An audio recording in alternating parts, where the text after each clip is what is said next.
Blessed day to everyone. Welcome to OPM, our online prayer meeting.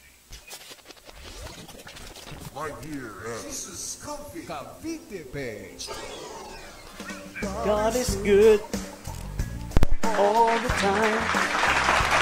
God is good all the time. God is good all the time. God is good all the time. Yes, amen. Praise God. God is good all the time. And all the time, God is good. Good evening to everyone. Welcome po sa ating OPM, our online prayer meeting. Dito lang yan sa Jesus Comfy Church. From Monday to Friday, 7 to 8 p.m. Mapagpalang gabi po sa ating lahat. My name is Brother Huge Espiritu. Yan, mapagpalang gabi sa iyo, Sis Bel Pastoroban. Yan, sa mga Rufit Kids. Yes, thank you Lord. Yan, huwag natin kalimutan mga kapatid na maging part tayo ng ating ministry to be a digital evangelist. Ayan, salamat sa Panginoon. Good evening, Diyos sa buhay. Yes, thank you Lord. Ayan, good evening sa iyo, Sis Ma and Brother Yuma. At mapagpalang gabi sa iyo, Sis Lola and Sis Ruth. Thank you Lord. Ayan, tuloy tayo sa ating gawain at salamat sa Panginoon sa panibagong araw na naman na ibinigay niya at lagi tayo magpuri at magpasalamat sa Diyos na makapangyarihan sa lahat. Amen. Mapagpalang gabi sa iyo, Sis Cheng, Brother Francis. Amen. Ayan, bago ang lahat mga kapatid, tayo muna ay manalangin. Hindi tayo ng gabay sa ating Panginoon. Thank you, Jesus. Glory be to God. Praise you, Lord. Thank you, Jesus. Heavenly Father, we thank you. We glorify you, O Lord. Panginoon, papurit pa sa salamat at pagsamba sa iyong dakilang pangalan, aming Panginoong Yesus. Panginoon, salamat sa araw na ito at muli, Panginoon, kami ay makakapakinig ng iyong banal na salita, ng iyong pagtuturo, Panginoon, mga direction na dapat naming malaman at maintindihan. Panginoon, ikaw po ang magpala sa amin.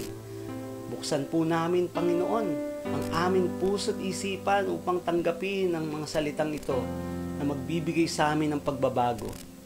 Maraming salamat po, O Diyos, at dalangin namin, Panginoon, kami po ay iyong patnubayan at turuan, Panginoon. At dalangin namin magkaroon kami ng transformation sa aming pamumuhay. Naway, dalangin namin, Panginoon, ang aming pamumuhay ay makalakad kami, Panginoon, na may kabanalan sa iyong harapan. At yun naman ang nais mo, O Diyos, at dalangin namin, Panginoon, by the power of your Holy Spirit, you will speak to us, you will guide us, and teach us. Salamat po, Panginoon, sa kabutihan mo. Pagpalain mo po ang gawain nito, itong ministry, Panginoon, dito sa aming ating OPM, our online prayer meeting, Panginoon. At dalangin namin, Panginoon, ang success. At dalangin namin, Panginoon, na mas marami pang tao ang makarinig ng iyong salita. Maraming salamat po at binabalik namin sa iyo, Panginoon, ang lahat ng papurit, pasasalamat at pagsamba sa iyong dakilang pangalan. In Jesus' name, Amen. Praise the Lord. Good evening, Sis Novi, Mami Beng. Praise the Lord. And good evening din sa ating kapatid mula sa China, Sis Rialyn Coresma. Thank you, Lord. At ayan, patuloy tayo at tayo ay magtag, tayo ay mag-share ng salita ng ating Panginoon. Share it to your loved ones, share it to your brothers and sisters. Ayan, thank you Lord. Salamat sa Panginoon. Glory be to God. Yes, patuloy lang tayo sa ating gawain. You are watching live here at Jesus Comfy Church, our OPM, our online prayer meeting. Good evening sa iyo, Sis Ellen Escobar. Ayan. Sis Gracia Omori, mapagpalang gabi. Brother Joylo, thank you, Lord, and Brother Henry Miguel. Thank you, Lord Jesus. At salamat sa ating Panginoon. No? Bago ang lahat, mga kapatid, yun, tayo muna ay umawit. At ang ating aawitin is lipad! Lipad, mga kapatid! No? Patungo sa kalayaan, patungo sa pagbubukas ng pagpapala, no, ng ating Panginoon. Kaya awitin natin, lipad! By Jesus Comfy Church. Amen.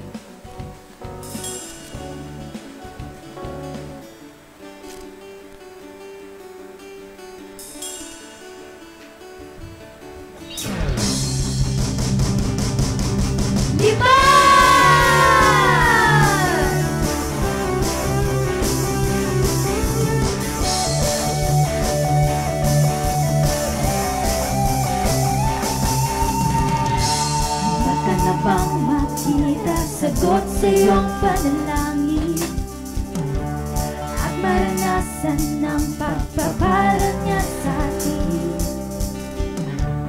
Gusto mo bang marating matayog na tanawin? Umasa tayo sa Diyos at ito'y mararating. Hintayin mo lang ang hangin, ang Espiritu ang mag-aangat sa atin. Lilipad na tulad ng mga agila, lumalakas ang sino mang magtitiwala. Kahit may bagyo, hindi mangangamba. Lilipad na tulad ng mga agila. Lipad,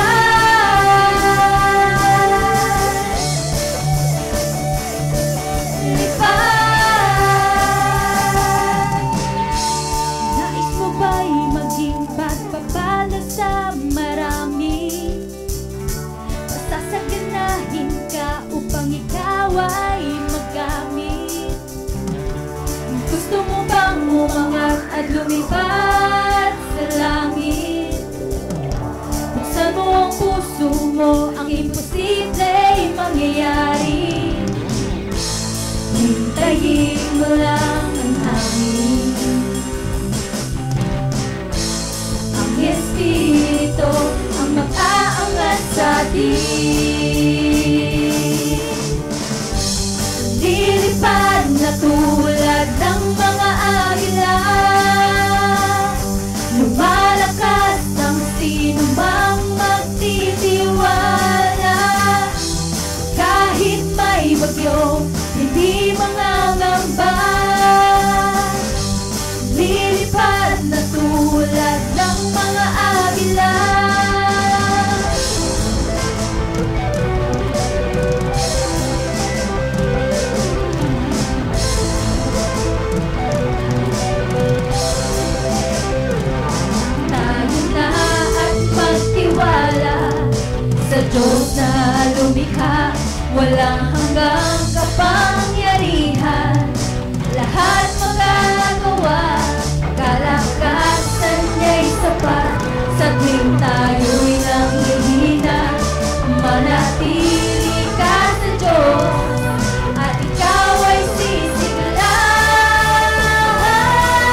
Amen. Praise the Lord. Lipad! Glory be to God. At yan, sama-sama tayong lumipad. No, hindi yung mga pangarap natin, kundi yung paano natin maranasan, no? Ay yung pagpapala, paano natin marireceive yung pagpapala ng ating Panginoon at yung mga blessings, protection, healing, transformation, yun yung kailangan nating maranasan sa buhay natin habang tayo nandito pa. Pero alam niyo na kapag darating yung time na tayo ay lilipad sa alapaap at tayo ay sasalubungin ng ating Panginoong Jesus. Amen! Thank you, Lord. Salamat sa ating mga kapatid na patuloy na sumusubaybay dito sa ating gawain, sa ating OPM, our online prayer meeting from Monday to Friday, 7 to 8 p.m. Thursday, 7:30 to 8:30. Ayan. Thank you, Lord. Mapagpalang gabi sa iyo, Brother Edwin Malate. Ayan, glory be to God. Yes, thank you, Jesus. Mapagpalang gabi, Mami A, Brother RJ, Daddy Mulong. Good evening sa iyo, Sis D. Johans. Ayan, salamat sa Panginoon. Glory be to God. At ayan, if you are ready, no, nag-comment ba kayo dyan? Nagbasa ba tayo ng salita ng ating Panginoon dito sa Proverbs, mga kapatid? At mga kapatid, nandito na tayo sa Proverbs chapter 22. Ayan. Dalangin natin na patuloy tayo magsaliksik ng salita ng ating Panginoon sapagkat ito yung magiging gabay natin sa araw-araw. Ayan. At babasahin ko, no? Ayan. Bago ang lahat, coffee break muna tayo. Amen.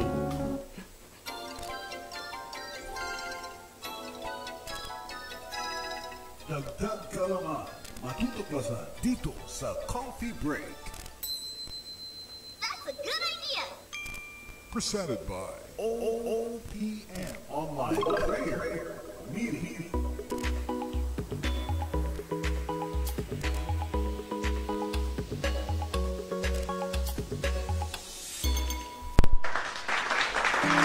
Praise the Lord. Ayan. Sa ating coffee break, sa Proverbs chapter 22 verse 3, yung aking napili. Sabi rito, kung may dumarating na panganib, ang matalino'y nag-iingat, ngunit di ito pinapansin ng mangmang, kaya siya ay napapahamak. At alam niyo mga kapatid, no? Kung mapapansin nyo, di ba, common sa atin yung sa mga mayayaman, sa mga mahirap, common sa atin yung, alam niyo yun, yung lack of wisdom na tinatawag.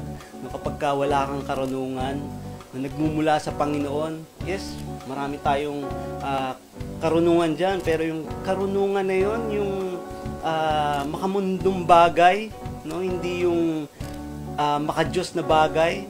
Kaya sabi nga kung gusto mo na magkaroon ng wisdom na tinatawag, yung nagmumula sa Panginoon, humingi tayo sa Kanya. Tayo ay bibigyan niya. Kaya ito yung karunungan na to, kung meron pro-provoke sa'yo, no, na nagwawala at gustong ilabas yung kanyang galit sa'yo, mga kapatid, dito bibigyan ka ng karunungan ng ating Panginoon. At hindi ka basta-basta, no, makikipag-engage sa mga ganung bagay na kapag ikaw ay nagda-drive, no, biglang may kumat sa'yo or biglang may nagsalita sa'yo ng hindi magaganda. Siyempre, yung wisdom ng Panginoon. First thing first, no, iisipin natin, ano ba yung word ni Lord na binigay sa akin, no? Pagtitimpi, pagmamahal, no? Yun yung mga guidance or mga salita na ibibigay sa iyo kapag lalo ka nagsasaliksik ng salita ng ating Panginoon. Thank you, Lord. That's a good idea. Presented by OPM Online Prayer Meeting.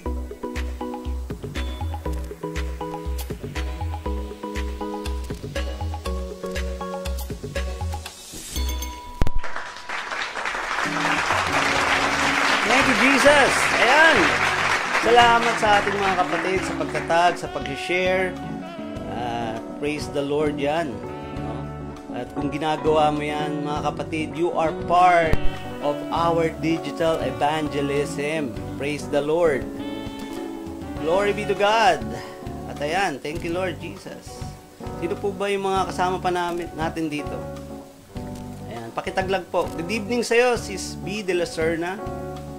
Yes, sila Daddy Franklin. Amen. Ayan. Thank you Jesus. Salamat sa Panginoon sa patuloy na pagbibigay sa atin ng kalakasan sa araw-araw. Kaya huwag tayo magsasawa rin na magpuri at magpasalamat sa ating Panginoon na makapangyarihan sa lahat. Amen. Praise the Lord. At if you are ready mga kapatid, open your Bible. I-ready mo na yung Bible mo.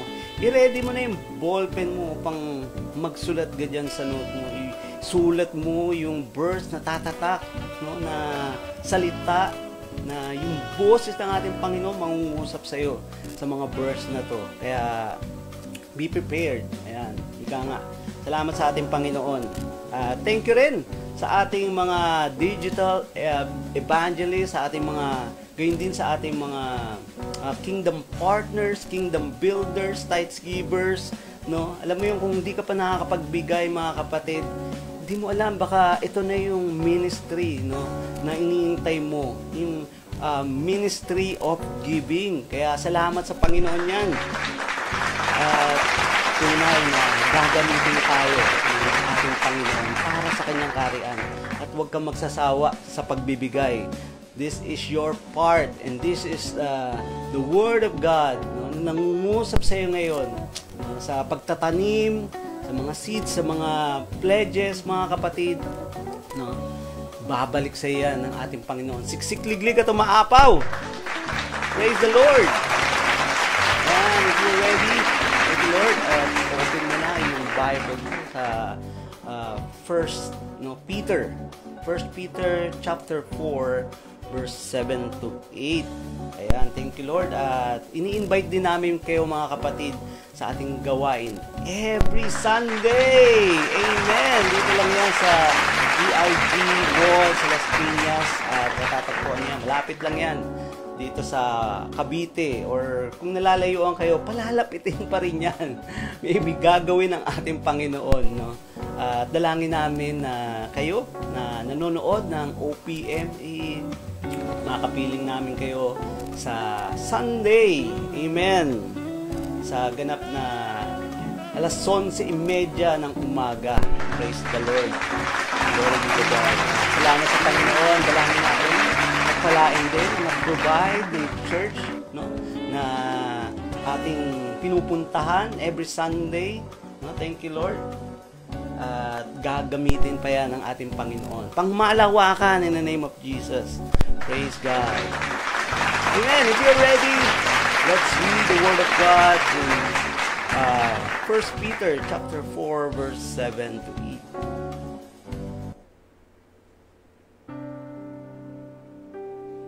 8. Amen. The Word of God says, the end of the world is coming soon. Therefore, be earnest and disciplined in your prayers. Most important of all, continue to show deep love for each others. For love covers a multitude of sin. Amen. Praise God. Let us pray. Heavenly Father, we thank you, we glorify you, we honor you, Lord, with your words. Panginoon, ito yung magbibigay sa amin ng gabay. Ito yung magbibigay sa amin, Panginoon, ng pagpapala sa iyong salita, Panginoon. Turuan mo kami, Panginoon. Araw-araw ay magsaliksik ng iyong salita. Namnamin, Panginoon, ng iyong salita. At ito'y, Panginoon, magiging batis, Panginoon, sa aming puso at sa aming isipan. Maraming salamat po sa binhi na iyong tatanim at dalangin namin, Panginoon. Ito'y tumubo, lumago, at magkaroon ng maraming bunga. Maraming salamat po sa mga pagpapala pa. Sa mga pagpapalang hindi nakikita, Panginoon, tinatanggap na namin, Panginoon. At marireceive namin yan in time. Salamat po, Panginoon, sa kabutihan mo. And we bring back to you the praise and glory of your name. In Jesus' name, amen. Praise the Lord. Glory be to God. Hallelujah. And po mga kapatid, good evenings po sa ating lahat and sa mga team replays, good morning, good afternoon, and good evening din. At salamat sa ating Panginoon dito sa ating OPM, our online prayer meeting. Dito lang yan sa Jesus Comfy Church, from Monday to Friday, 7 to 8 p.m. Mapagpalang gabi, my name is Brother Yuge Espiritu. At yan, greet mo dyan mga kapatid, yung ating mga kapatid din, mga new blessing, at dalangin natin na sila rin ay magpatuloy sa natuklasan nilang salita na ibinigay ng ating Panginoon. At dalangin natin na patuloy na bumukal sa ating puso yung salita ng ating Panginoon. At dalangin natin yan araw-araw, hindi lang one time tayo magbabasa, 2 times, kundi every day. At maganda pa nga ron, kung magkakaroon ka ng special time talaga, minsan nananamin mo yan every hour, minsan every minute, Salamat sa Panginoon. Praise the Lord. Glory be to God.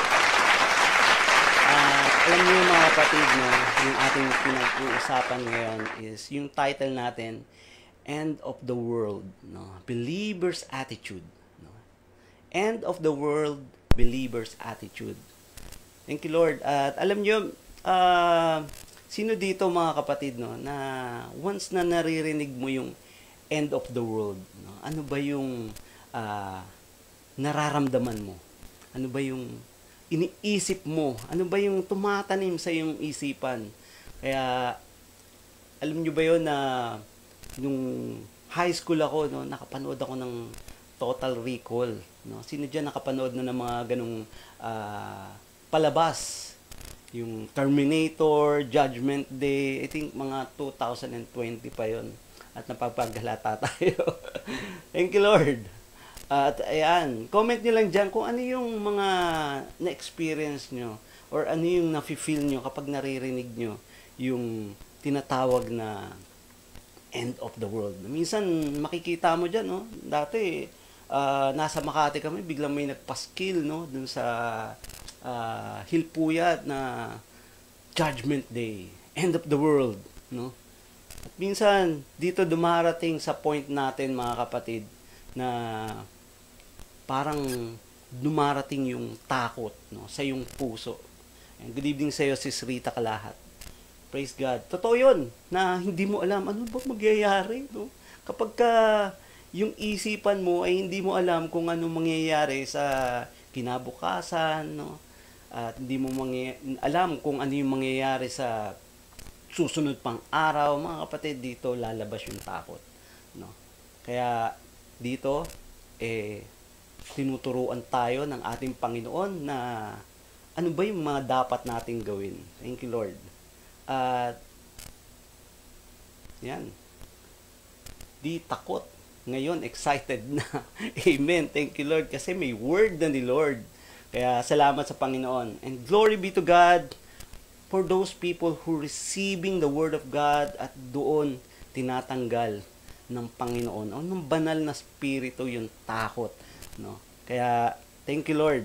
At yun nga, naranasan ko yun. Nakapanood ako ng Terminator, Total Recall. Dito, na-experience ko parang totoong mangyayari. At yun nga yung mangyayari.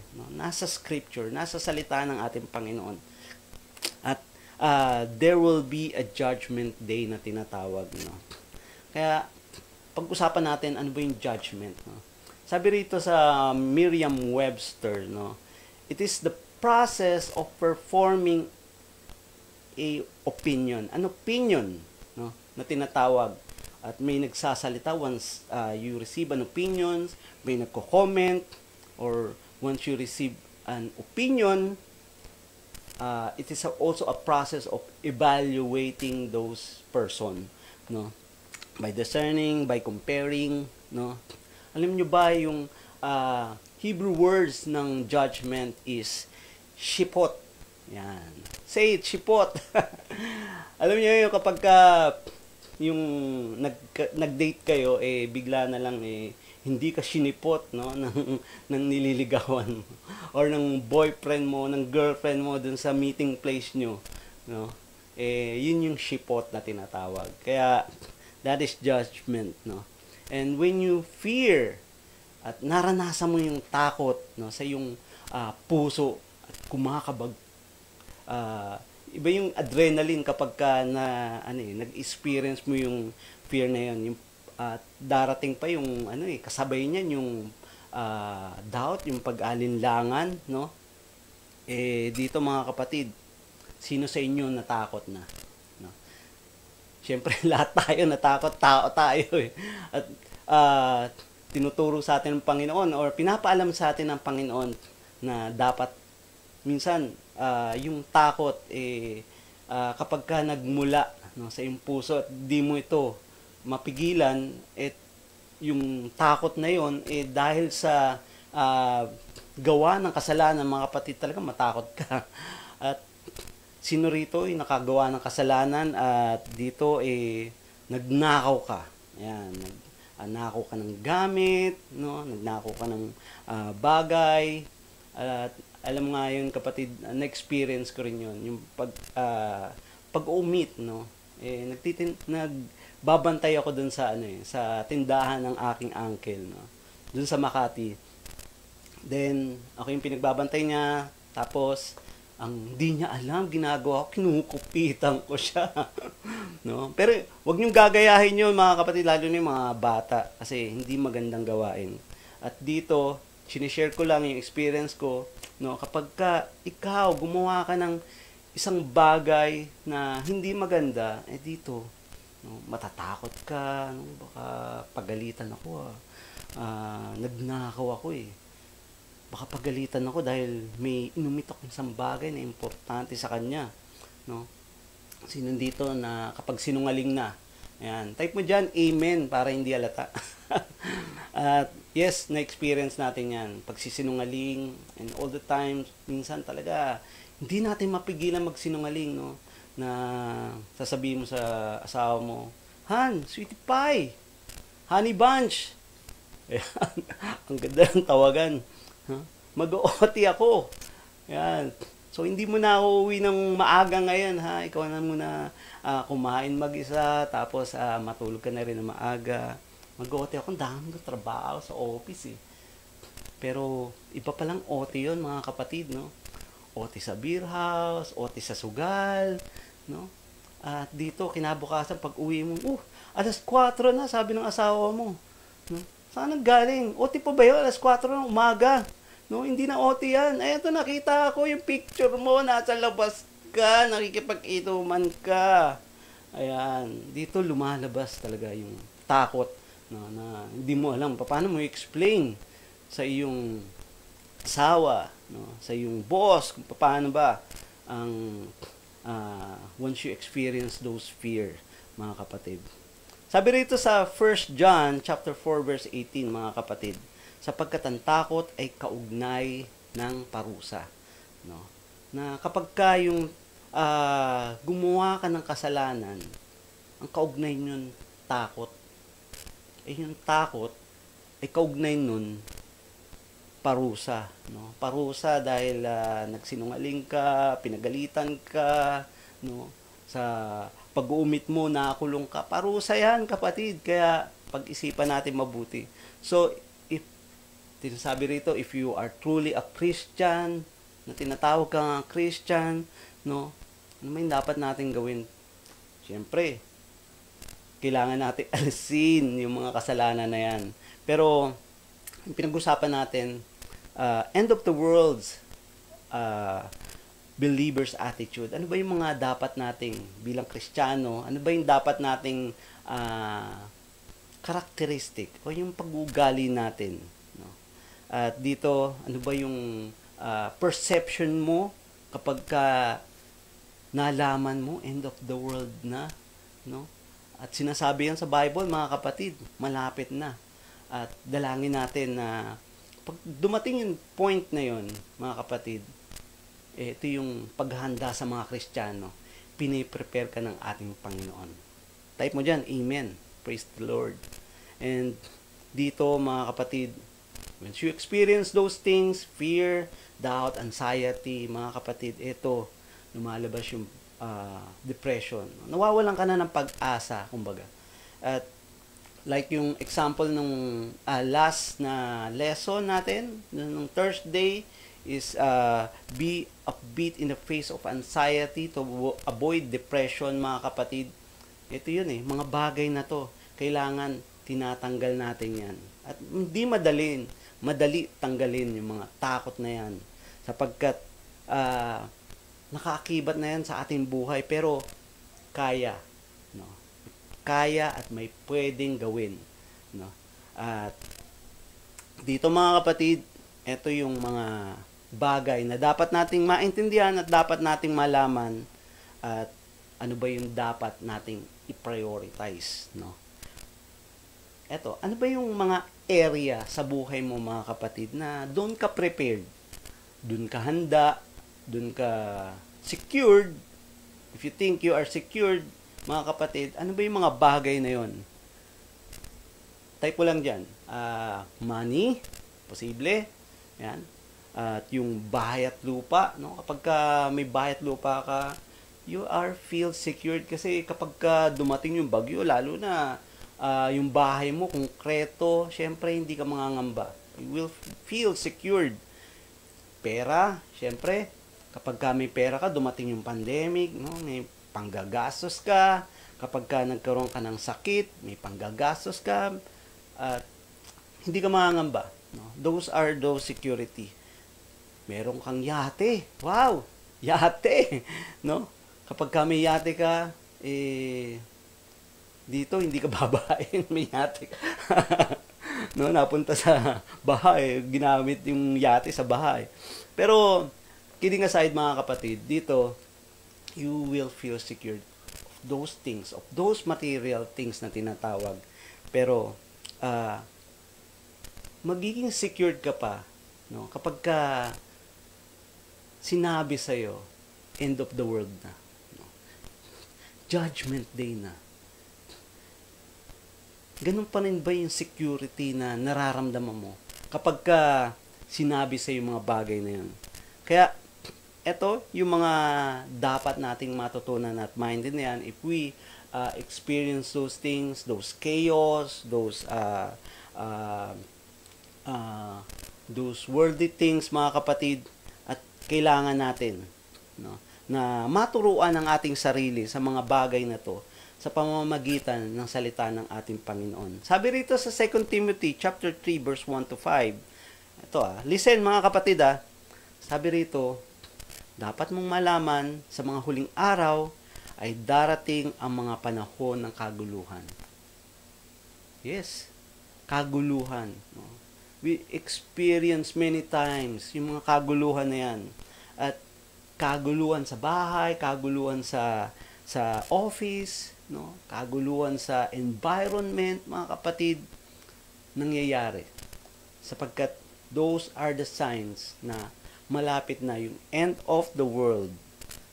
At sabi rito sa verse 2, sapagkat ang mga tao'y nagiging maibigin sa sarili, no? Those are the reasons, those are the signs, those are the signs of the end of the world. Maibigin sa sarili, maibigin sa salapi, palalo, mapagmataas, no? Mapagsamantala, sawail, sa magulang, walang utang na loob, at lapastanganan. No? Kanino? Lapastanganan sa Diyos. Ibig sabihin, lapastanganan ka sa Diyos, ginawa ka ng Diyos, pero ano yung ginagawa mo, kapatid?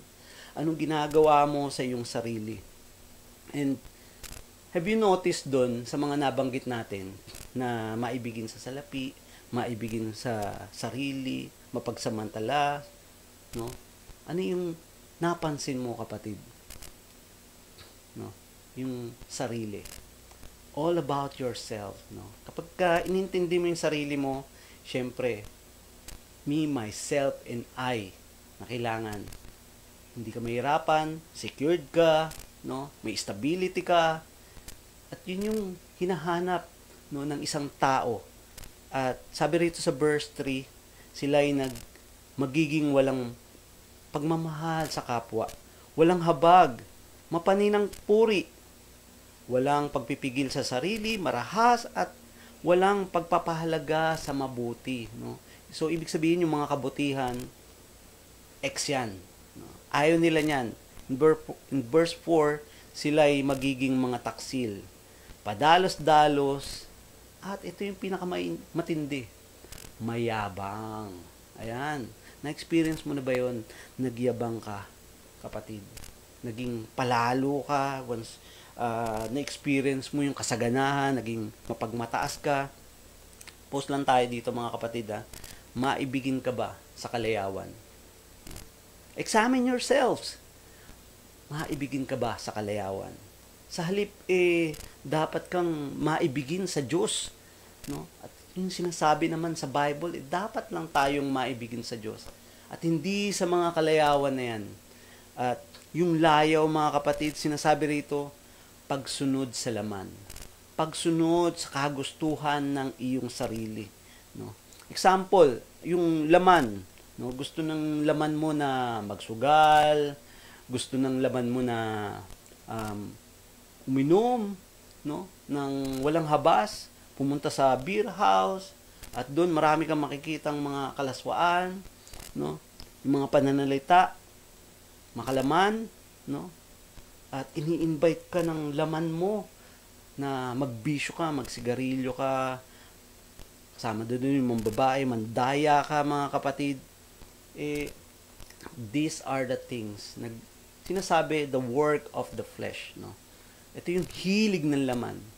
At in verse 5, sabi rito, sila'y may anyo ng pagiging makadiyos. Ngunit, hindi naman nakikita ang kapangyarihan nito sa kanilang pamumuhay. Ayan, hindi nakikita, mga kapatid. At gusto ng paalam ng Diyos. Masakit, syempre, no, na, Brother Huge, ang sakit mo naman magsalita. Pero hindi yun, mga kapatid. Ito yung sabi ng Panginoon. Hindi ko sabi to. No? Hindi ko sabi to, mga kapatid. Dapat natin, sabi ng Panginoon, sabi ng salita ng Diyos, iwasan natin ito. Iwasan mo ang ganyang uri ng mga gawain, ng mga tao. No? At kapag ka nakikita mo na yung mga bagay na yun, syempre, you will go back. No? Lapit na pala.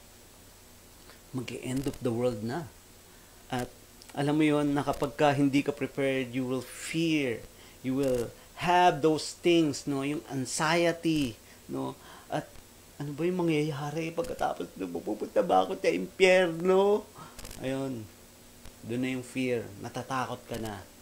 At alam mo yon kapag ka may mga bagay kang ginagawa, no? Like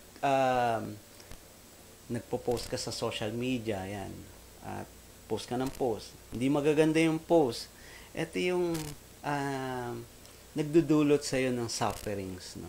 Yung sufferings, mga kapatid, ito yung nagbibigay at nagpapahirap sa buhay ng isang tao, lalo na kung ikaw ay mananampalataya na ng ating Panginoon. At kung hindi mo titigilan ito, mga kapatid, dito, no? Dito ay tuluyan na magsasuffer ka at tuluyan ka mangangamba. Kaya nandito na tayo sa first point. Mga kapatid, first point na tayo. At sabi rito sa first point, no, yung prepare yourselves for difficulties, no. When you hear the end of the world is coming, what will be your attitude, no? Prepare yourself for difficulties. Ito yung paghahanda, no, ng ating Panginoon sa bawat mananampalataya. At gusto ng Panginoon na tanggalin mo yung takot na yan sa iyong puso. At gusto ng Panginoon na magkaroon ka ng transformation, magkaroon ka ng tiwala sa ating Panginoon. Sabi rito sa 1 Peter chapter 4, verse 1, yamang si Kristo'y nagtiis ng hirap nung siya'y nasa buhay na ito. Dito pa siya sa mundo, nagtiis ang ating Panginoon, kayo naman ay dapat na maging handa at maging mapagtiis. Sapagkat nagtiis na ng hirap sa buhay na ito ay tumalikod na sa kasalanan. So it means na ang taong nagiging matiisin, no, sa buhay, no, hindi reklamador, hindi puro bakit gano'n, bakit ganyan, no? Sinasabi rito, tumalikod ka na daw sa makasalanang pamumuhay. Amen! Alam mo kapatid, kung ikaw yun, sabihin mo, Amen ha. Kaya gusto mo bang tiisin at gusto mo bang layuan yung mga kasalanan na yan? Yung mga pagka nag-uusap kayo, bigla kayong may gagawa na lang yung kaaway, magsasalita ka na lang ng hindi maganda, no? Kaya ito yung gusto ng ating Panginoon eh. Kaya sa sobrang tigas ng ulo ng mga tao, binigay niya yung 10 Commandments, binigay niya yung mga commandments na yan para ito yung maging guidelines natin para mapaintindi sa atin na tayo, mga tao, ay makasalanan. No? Alam mo yung kung wala yung 10 Commandments na yan, mga kapatid, sinabi ng Diyos, wala kayong kasalanan ha. Pero nandyan yung 10 Commandments, kaya sinasabi ng Panginoon, makasalanan kayo. Ito yung guidelines. No, ito yung dapat nyong gawin. Ito yung dapat nyong tanggalin. No, mga kapatid, wag tayong maging swail. Wag tayong maging matigas ang ating mga ulo. Sabi rito sa 2 Timothy chapter 1 verse 8, no? Listen mga kapatid, sabi rito, when we know that the law is good when used correctly, no? For the law was not intended for people who do what is right. It is for people who are lawless and rebellious. Yung mga matitigasin ng ulo, yung mga rebelde, who are ungodly, who are sinful, who considered nothing sacred, yung walang pinipili, no, na kabanalan sa kanyang buhay, and defile what is holy, who kill their father and mother. Sakit nun. Parang pinapatay mo yung magulang. No? Pinapatay mo yung gumawa sa'yo. No? Yung ating Panginoon. No? Or those people who commit murders. No? Kaya mo bang tiisin yun, mga kapatid? No? Isipin mo lang. Sabihin mo sa sarili mo, kaya ko bang tiisin to? Pero, alam mo yun, hindi natin kaya sa ating sarili. But when we fill ourselves with the Word of God, and the Lord, Holy Spirit, will guide us, mga kapatid. There is nothing is impossible. Kaya niya tayong baguhin. Kaya, tigilan mo na. You know, yung kapag pagko-comment mo ng hindi maganda, no, yung mga ungodly comments, mga kapatid, no, sa iyong partner, no, may nasasabi ka ba, no, na hindi magandang comment sa iyong partner diyan. Kaya gusto ng Panginoon, ayaw ng Panginoon, no, na maging rebelde tayo. At gusto niya tayo ay magpasakop sa kanya, mga kapatid. Ibig sabihin, no, once na nagpapasakop tayo sa kanya, ginagawa natin yung part natin para sa Panginoon. No? Nagsisimba ba tayo every Sunday? No? Nagsishare ba tayo ng word every OPM? At nagbibigay ba tayo ng mga givings, ng tithes, love offerings? No? These are the commands and this is the love that we gave to God. No? Binabalik lang natin kasi mahal tayo ng Panginoon eh. Yung mga pagpapala na meron tayo, gusto ng Panginoon, no, na ibalik din natin, no, dun sa pagtulong dun sa church, upang lumago yung church, upang maraming maabot na tao, upang maraming mabago na mga tao. Kaya, piniprepare tayo ng ating Panginoon. At type mo dyan, yes, Lord, I am willing. Type mo dyan, I'm willing and I want to be prepared when the time has come. No? Pag nangyari yung end of the world. Mga kapatid, prepare yourself for difficulties. Ibig sabihin nun, arm yourselves. No? Kailangan maging handa tayo in anytime. Kasi pagka yung magnanakaw, biglang pumasok niyan sa bahay mo, hindi ka handa, mga kapatid, nalooban ka na. At ganun din sa pagdating ng Panginoon. Gusto ng Panginoon maging handa ka, no? Anytime, gusto ng Panginoon na mawala yung takot mo. Merong kasalanan, no, na nananatili sa atin, mga kapatid, dito nagsisimula yung takot. Kaya, point number 2, suffer through hardship. No? At we need to be persistent in every way. No? Kapag ka tayo nahihirapan, no, kailangan nating maging malakas. Kailangan nating maging equipped. No? At gusto rin ng ating Panginoon na mapagtagumpayan natin yung mga hardship na darating sa ating buhay. Kasi dito tayo dinadalaysay. Dito tayo pinatatatag. Dito tayo binibigyan ng kalakasan ng ating Panginoon. No, nalalaman natin kung ano yung mga bagay na kapag ka dumating yung problema sa buhay natin, kaya mo yung solusyonan. Sa tulong ng Panginoon, hindi sa sariling sikap, sa tulong ng Panginoon. Kaya, kung ikaw, kapatid, ikaw ay may tuturing na soldier ng Panginoon, you are an army of God, mga kapatid, dito sinasabi na lahat ng pagsubok, makakaya mo. No? Kaya, basahin natin to. Maganda to, yung 2 Timothy chapter 2, verse 3. Endure suffering along with me. Sabi ng Panginoon, as a good soldiers of Christ Jesus. Kaya, we are considered, mga kapatid, as a soldier of Christ. No?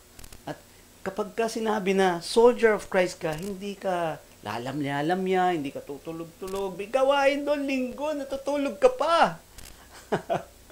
No? Sabi dito in verse 4, soldiers, ito yung sinasabi sa karakteristik ng soldiers. Soldiers don't get tied up in the affairs of civilians. Alam mo yung civilians na parang nandyan lang sila, pakalat-kalat sila. Pero yung soldiers, naka-formation yan eh. No? Naka-formation yan, meron niyang tinatawag na uniform na tinatawag. Kapag ka naka-uniform ka, syempre, hindi ka kasama dun sa mga iba-ibang kulay na nakasuot ng damit, di ba?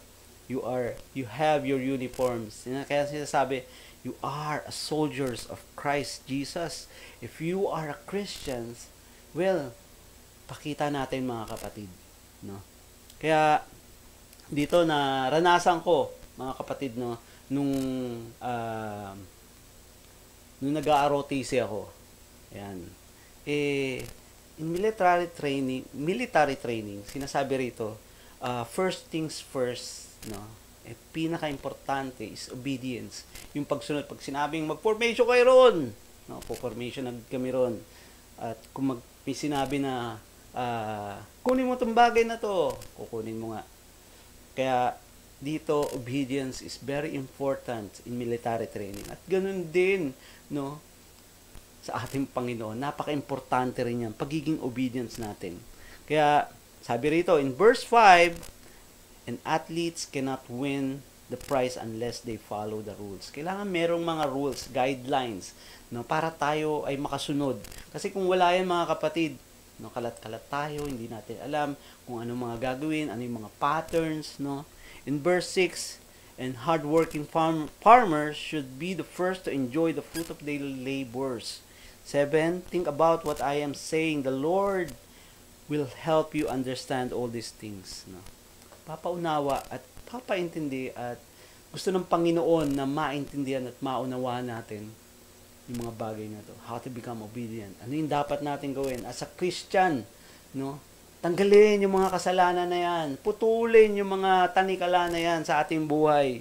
No? Sapagkat ito ang nagpapahirap sa ating pamumuhay. Bilang Kristiyano, in Hebrew 12, verse 4, hindi pa humantong ang pagdanak ng dugo, ang pakikipaglaban ninyo sa kasalanan. So, ibig sabihin, mga kapatid, no, marami pang darating na mga trials, marami pang darating na mga problema. But those guidelines, those words, those direction na sinasabi ng Panginoon, mga kapatid, yun yung gusto ng Panginoon na tahakin mo. Gusto ng Panginoon na gawin mo. Be obedient to God. At gusto ng Panginoon na we had to endure all those sufferings, all those problems, mga kapatid. We need to suffer through difficulties. Number 3. Point number 3, thrive in the face of adversity. Amen. At sinasabi ng Panginoon dito, never give up. Huwag tayong titigil kapag mayroong mga problema, no? Kapag narinig mo end of the world, no? Yun yung prophecy na mangyayari. At gusto ng Panginoon na maintindihan na kapag ikaw bilang Kristiyano, dumating yung pagkakataon na ganon, confident ka sa sarili mo. Secured ka, kapatid, no? At nasa protection ka ng ating Panginoon.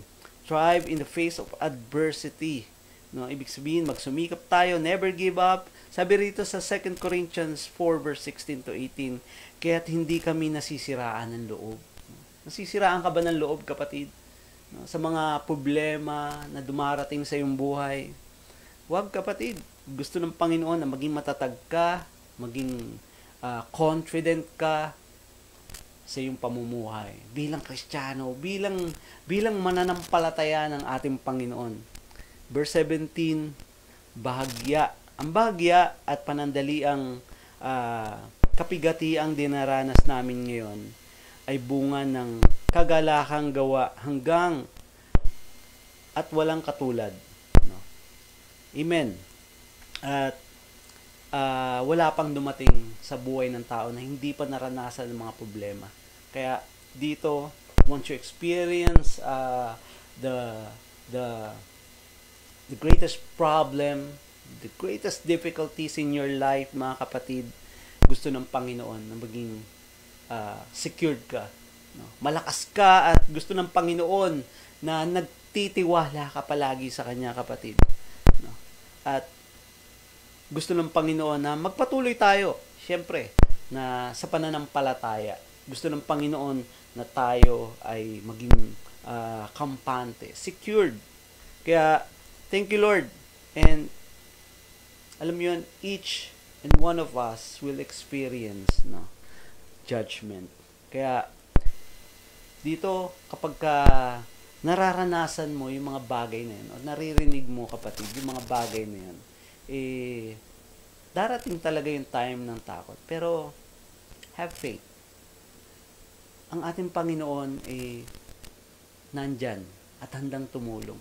The Holy Spirit will strengthen you. The Holy Spirit will guide you.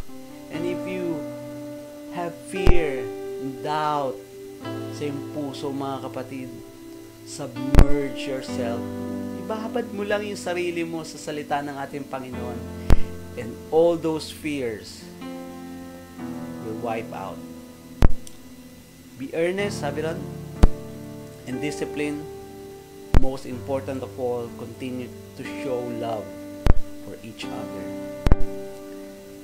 Give loves, no? Sabi nun, for the love covers a multitude of sins, and this is the end of the world, mga kapatid. Sabi rito sa 1 Peter 4 verse 7 to 8, this is the end of the world. The end of the world is coming soon. Nalalapit na nga. At marami na ring signs. At mga kapatid, gusto mo ba sa buhay mo na lagi ka na lang nangangamba? Gusto mo ba sa buhay mo na wala kang kasiguraduhan after this life?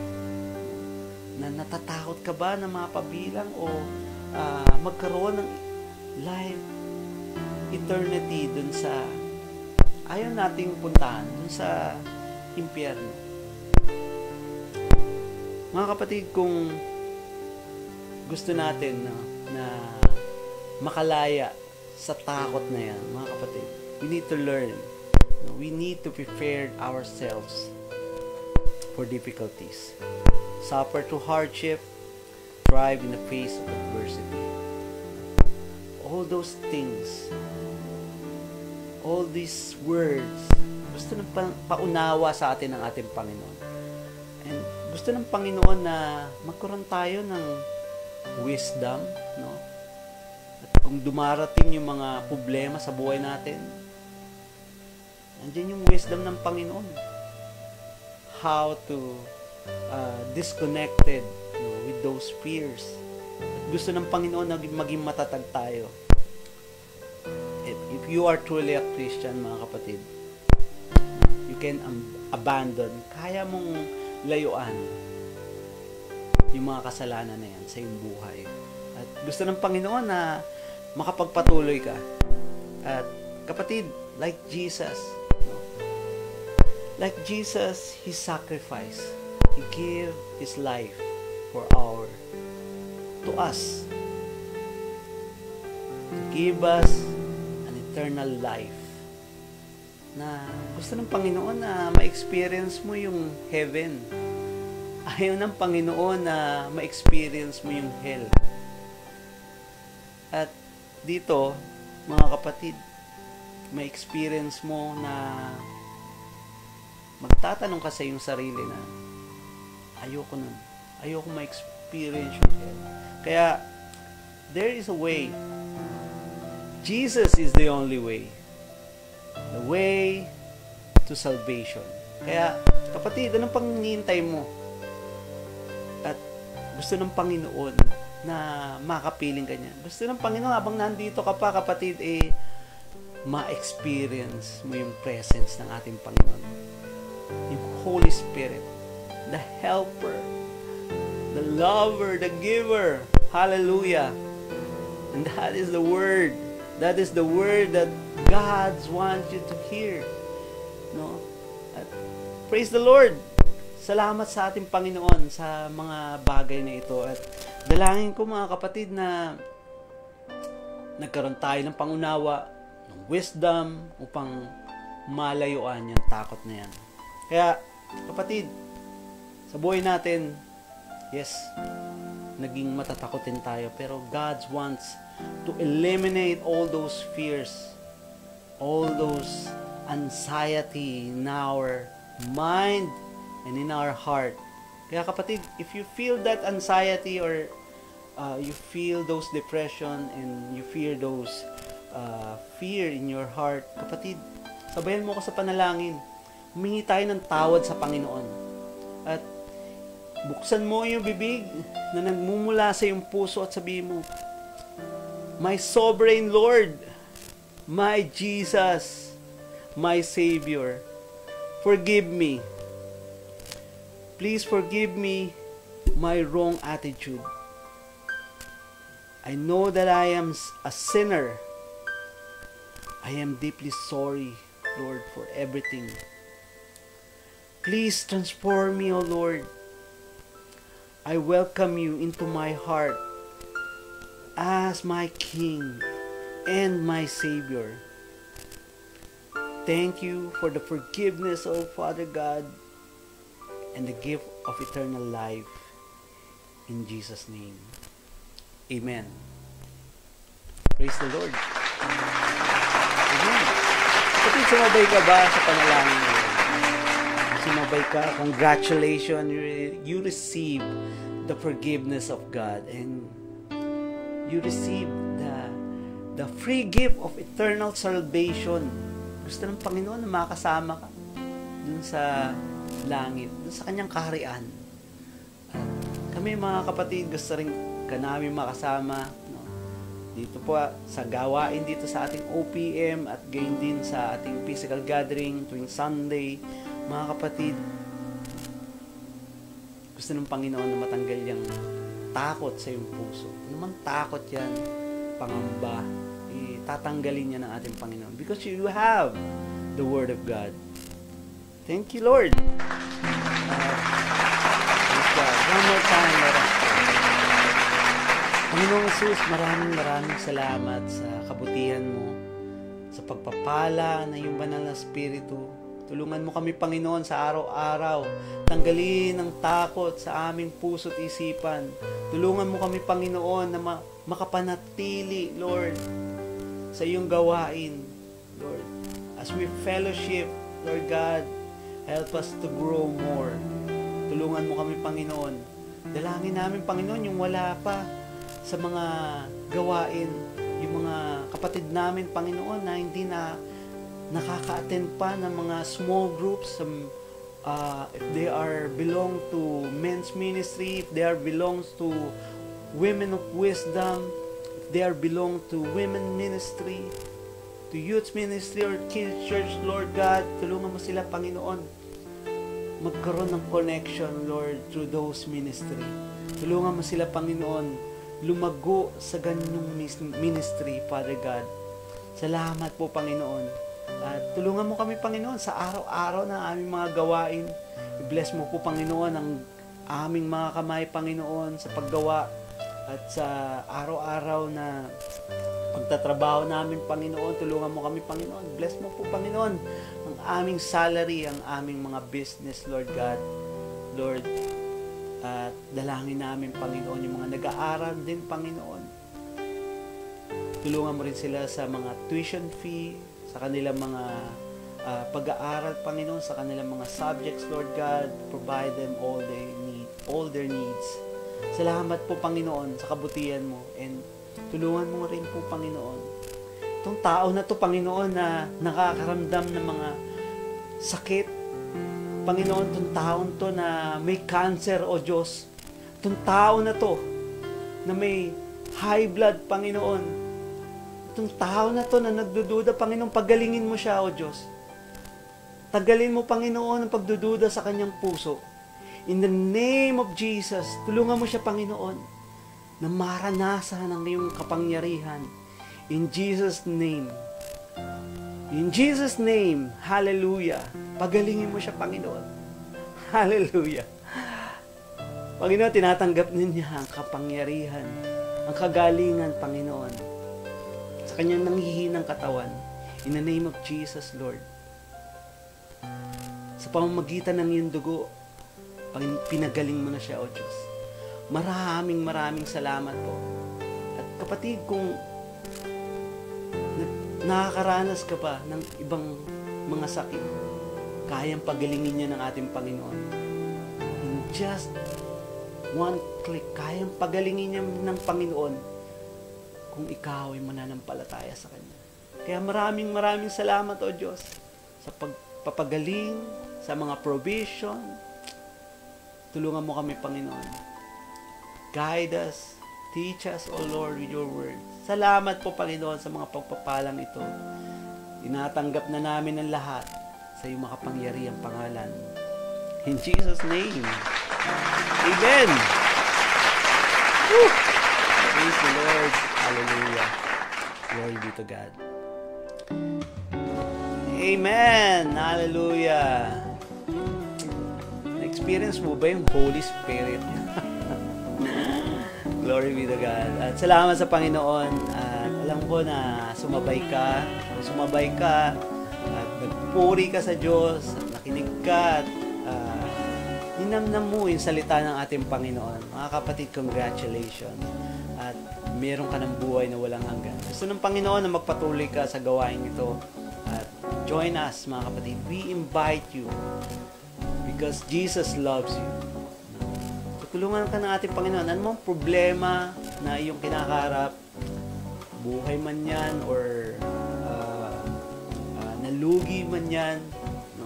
Tutulungan ka ng Panginoon na may restore yung mga bagay na yan. Sa kanyang kapangyarihan, no? Hindi sa ating lakas. Tutulungan ka ng ating Diyos na makapangyarihan sa lahat. Amen! Praise God! At salamat sa Panginoon. Susunod ka, naranasan ng Holy Spirit. Mga kapatid, let us declare, I am a child of the Most High God. I am blessed. I am full of wisdom, full of power, full of potential. I can do all things. I will overcome. I have a great destiny in Christ. I believe it and I receive it in Jesus' name. Amen. Power is in you, Messiah. That is our Lord Jesus Christ, the King of Kings and the Lord of Lords. Mapagpalang gabi po sa ating lahat. At ayan, thank you for joining our OPM, our online prayer meeting from Monday to Friday, 7 to 8 p.m. And tomorrow, let us wait and let us hear the Word of God, no, sa ibabahagi ng ating kapatid na si Brother Jamie. Amen. Thank you, Lord. God bless you all. Good night.